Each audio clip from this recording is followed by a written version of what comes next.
Tohib, bismillahirrahmanirrahim. Assalamualaikum warahmatullahi wabarakatuh.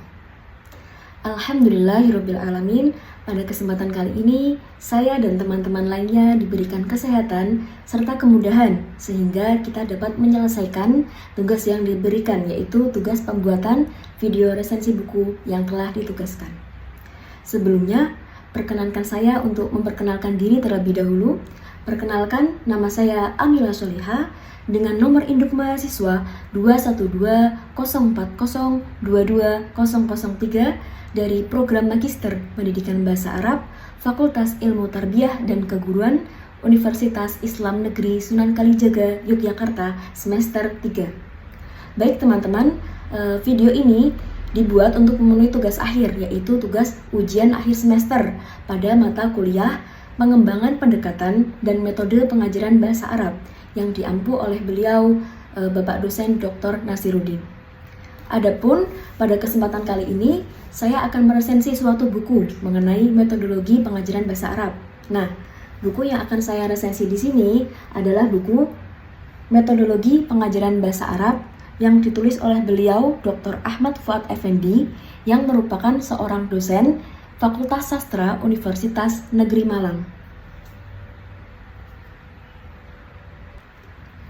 Baik, pertama-tama di sini saya akan menjelaskan mengenai identitas dari buku yang akan saya resensi di sini.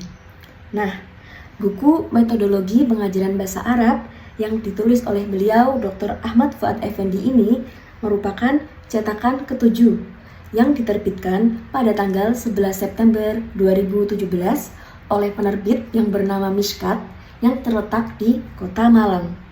Nah, ukuran dari buku ini adalah 15,5 cm x 23 cm yang kira-kira memiliki ketebalan sekitar 244 halaman. Nah, ini untuk identitas dari buku yang akan saya resensi. Baik, selanjutnya kita masuk pada isi dari buku Metodologi Pengajaran Bahasa Arab yang ditulis oleh beliau Dr. Ahmad Fuad Effendi. Nah, buku ini memuat 4 bab di dalamnya, di mana pada bab pertama membahas mengenai perspektif tentang metodologi pengajaran. Lalu pada bab 2 membahas mengenai beberapa metode pengajaran bahasa. Lalu pada bab 3 dibahas mengenai beberapa teknik pengajaran bahasa. Lalu pada bab terakhir, yaitu pada bab 4, dibahas mengenai beberapa strategi dan model pada pembelajaran. Nah, selain membahas mengenai hal-hal tersebut, dalam buku ini juga dilampirkan contoh dari format silabus, contoh format skenario pembelajaran, dan contoh profil pembelajaran. Nah, itu untuk isi dari buku Metodologi Pengajaran Bahasa Arab yang ditulis oleh beliau Dr. Ahmad Fuad Effendi. Baik, selanjutnya kita masuk pada pembahasan dari masing-masing bab.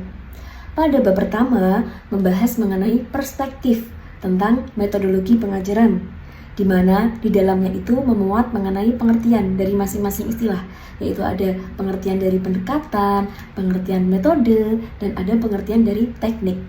Nah, selain hal-hal tersebut, dibahas pula mengenai pemaparan teori-teori dasar pengajaran bahasa, yaitu ada teori-teori ilmu jiwa, yang di dalamnya itu ada madhab behaviorisme dan madhab kognitivisme. Lalu ada teori-teori tentang kebahasaan, yaitu yang di dalamnya itu ada aliran struktural dan aliran generatif transformasi. Selain hal-hal tersebut, di dalam bab 1 ini juga akan dibahas mengenai tinjauan sejarah perkembangan metodologi pengajaran bahasa Arab, baik itu pada umumnya maupun pada khususnya. Terlebih kalau dalam buku ini dijelaskan pula mengenai tinjauan sejarah perkembangan metodologi pengajaran bahasa Arab di Indonesia ini sendiri. Nah, itu adalah inti dari pembahasan bab pertama mengenai perspektif tentang metodologi pengajaran. Baik, kita lanjut pada pembahasan bab kedua mengenai beberapa metode pengajaran bahasa. Nah, pada bab 2 ini, metode yang dibahas adalah metode yang dinilai paling sering digunakan dan berpengaruh pada pengajaran bahasa, yakni ada metode gramatikal terjemah, metode langsung, metode membaca, metode audiolingual, metode komunikatif, dan ada yang terakhir itu ada metode eklektik. Nah, di mana dalam bab ini masing-masing metode itu diuraikan, latar belakang kelahirannya itu bagaimana karakteristik dari masing-masing metodenya, bagaimana langkah-langkah penyajian dalam pengajaran bahasanya, lalu juga dijelaskan mengenai segi kekuatan dan kelemahan dari masing-masing metode yang dibahas dalam bab 2 ini. Nah, itu adalah inti dari pembahasan bab 2 mengenai beberapa metode pengajaran bahasa. Baik, kita masuk pada pembahasan bab 3, yakni teknik pengajaran bahasa. Nah, sebelum masuk pada pembahasan mengenai teknik pengajaran bahasa, dalam bab ini dijelaskan terlebih dahulu mengenai sistem pengajaran bahasa, yang di dalamnya itu memuat sistem terpisah-pisah dan sistem terpadu. Setelah penjelasan mengenai sistem pengajaran bahasa, baru dijelaskan mengenai teknik pengajaran bahasa. Teknik pengajaran bahasa dalam bab 3 ini dibedakan menjadi 2, yaitu teknik pengajaran bahasa untuk unsur kebahasaan, lalu ada teknik pengajaran bahasa untuk kemahiran berbahasa. Nah, untuk teknik pengajaran bahasa untuk unsur kebahasaan, itu di dalamnya meliputi terdapat teknik pengajaran baca tulis, terdapat teknik pengajaran kosakata, terdapat teknik pengajaran qawaid atau tata bahasa. Lalu, untuk teknik pengajaran untuk kemahiran berbahasa, terdapat teknik pengajaran menyimak, teknik pengajaran berbicara, teknik pengajaran membaca, dan ada teknik pengajaran menulis.